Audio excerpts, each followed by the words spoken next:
Hai teman-teman, perkenalkan nama saya Abdul Jo dengan NIM 811422025 dari kelas D jurusan Kesehatan Masyarakat.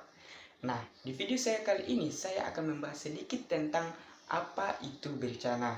Berdasarkan Badan Nasional Penanggulangan Bencana atau BNPB, menurut Undang-Undang Nomor 24 Tahun 2007, bencana adalah peristiwa atau rangkaian peristiwa yang mengancam dan mengganggu kehidupan dan penghidupan masyarakat yang disebabkan oleh berbagai faktor, baik oleh faktor alam, faktor non-alam, maupun faktor manusia, sehingga mengakibatkan timbulnya korban jiwa manusia, kerusakan lingkungan, kerugian harta benda, dan dampak psikologisnya.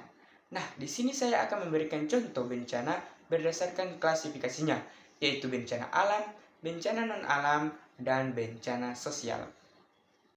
Nah, yang pertama ada bencana alam. Di sini saya mengambil contoh tanah longsor yang terjadi di Kabupaten Gorontalo, tepatnya di Kecamatan Belato di antara dua desa di Desa Topopo dan Desa Juria, yang terjadi pada hari Minggu tanggal 18 Desember tahun 2022.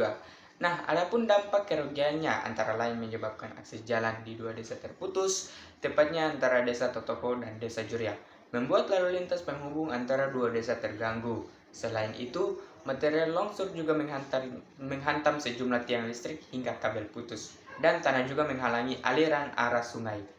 Nah, bagaimana cara kita dalam manajemen penanggulangannya, baik pada saat pra-bencana, saat bencana, dan pasca atau sesudah bencana.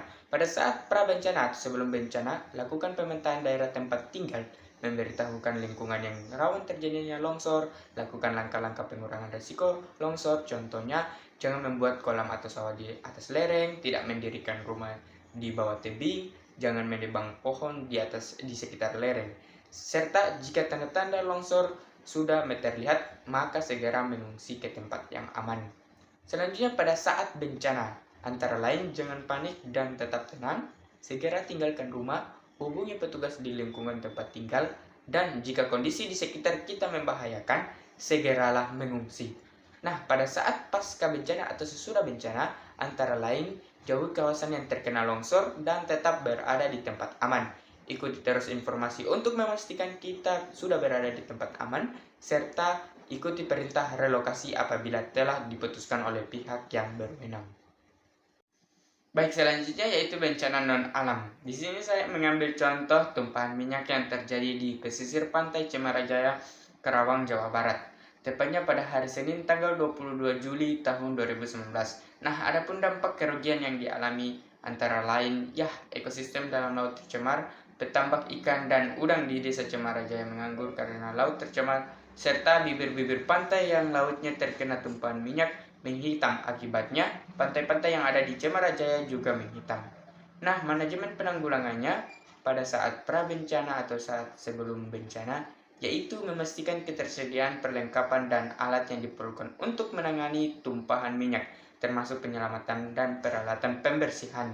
Selanjutnya, pada saat bencana, di antaranya mengaktifkan tim penanggulangan bencana untuk segera meminimalisir dampaknya, serta memastikan sumber tumpahan minyak diisolasi secepat mungkin untuk mencegah tumpahan lebih lanjut.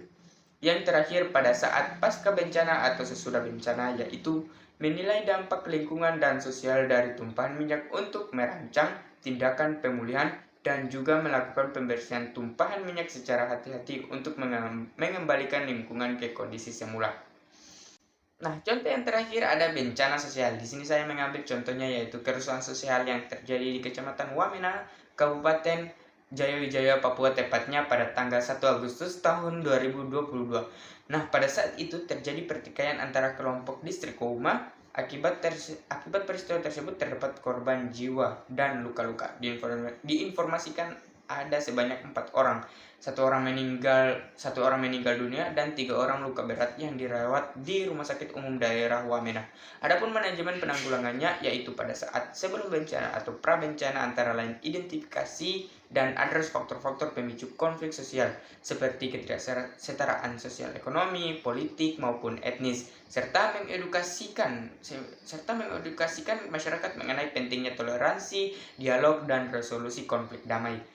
Pada saat bencana yang harus dilakukan yaitu koordinasikan respon antara pemerintah LSM, dan komunitas lokal, serta pastikan kehadiran keamanan untuk melindungi korban dan menghindari eskalasi konflik.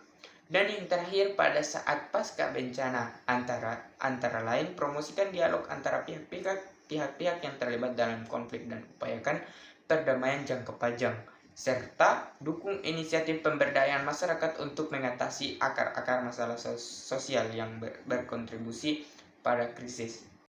Nah, itulah contoh bencana, baik bencana alam, non-alam, maupun sosial. Semoga apa yang saya sampaikan di video kali ini dapat diterima oleh teman-teman. Lebih dan kurangnya saya mohon maaf. Wassalamualaikum warahmatullahi wabarakatuh.